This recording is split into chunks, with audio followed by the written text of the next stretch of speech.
Fantastic students, her name is Candace. And with a group called Collectors for a Cause, she took to the streets of Montreal in the days following that devastating earthquake. And with her friends together, simply asking passerbys to open their eyes and to open their hearts, she managed to collect over $1,400 in 2 days to support a school in Haiti. Please join me with a round of applause in welcoming Candace Paula.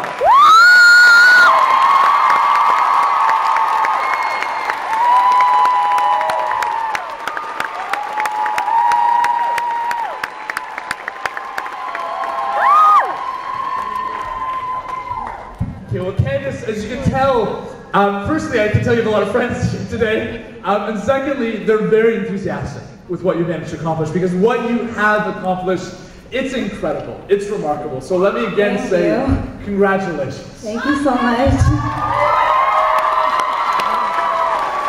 So for all of us who are here today, I think everyone's curious, and I'm curious to know a little bit more about Collectors for a Cause. So how did you manage to actually do it? How many people took to the streets? How did you get people's attention when they're walking by? How did you make this such a success?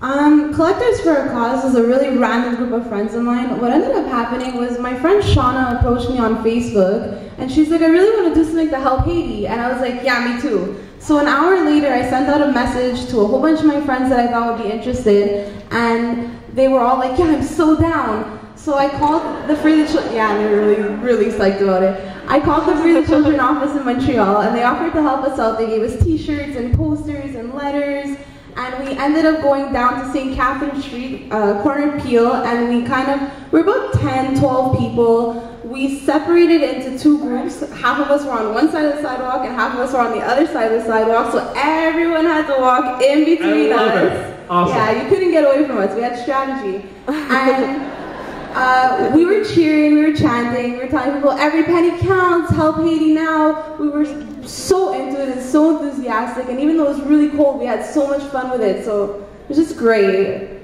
Well, you mentioned it was really cold, so now you took to the streets in the winter.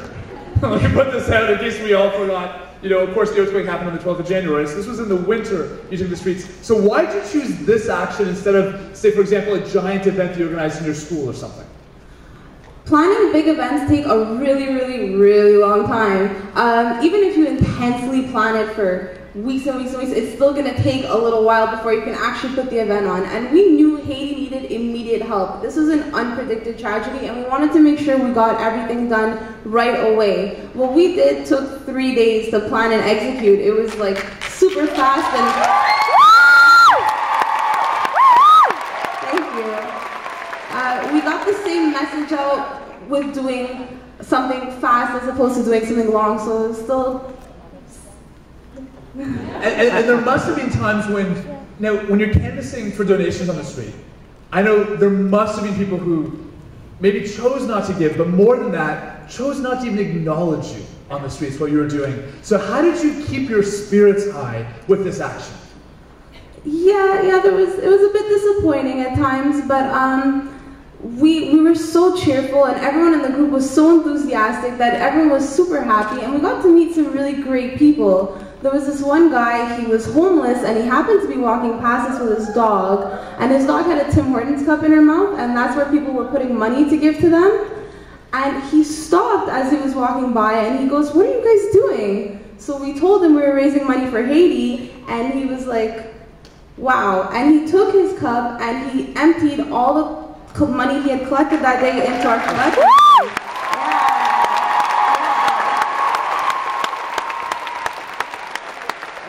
Incredible.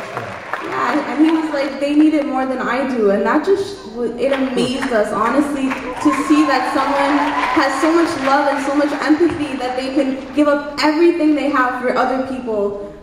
It was so inspiring, and it really helped us keep going that day. It's an extraordinary story of generosity and of compassion for what you did, but also that man, his choice. He's amazing. If others here are interested in following in your steps and taking a similar action, what advice can you give to all the students who are gathered with us here today? Firstly, just be prepared for people that are gonna walk by you. It's gonna happen. Some people might even get a bit angry. Don't take it too seriously. You guys are doing an amazing thing. Like, super awesome. So don't let anyone get to you.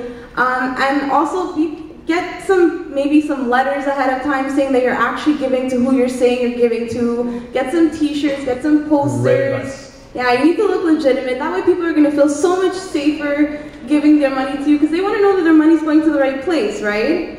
And then lastly, just have fun with it. If you're enthusiastic, everyone else will be. Passion is contagious, and if you're passionate about the cause, everyone else will be too.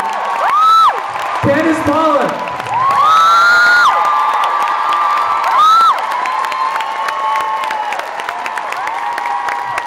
Thanks to the extraordinary actions of amazing students in Montreal and Candace, the students who are here from our school, young people across this province, young people across the country, Free the Children has been able to expand our programs in Haiti. We've been there since the late 90s. We've been doing development work. It's a country close to our heart, but a country close to the heart of everyone here, especially in Montreal. So we're proud to be announcing here, while we're in Montreal, a new campaign that's called Haiti La Solidarité, that makes a long-term commitment to ensuring development in Haiti.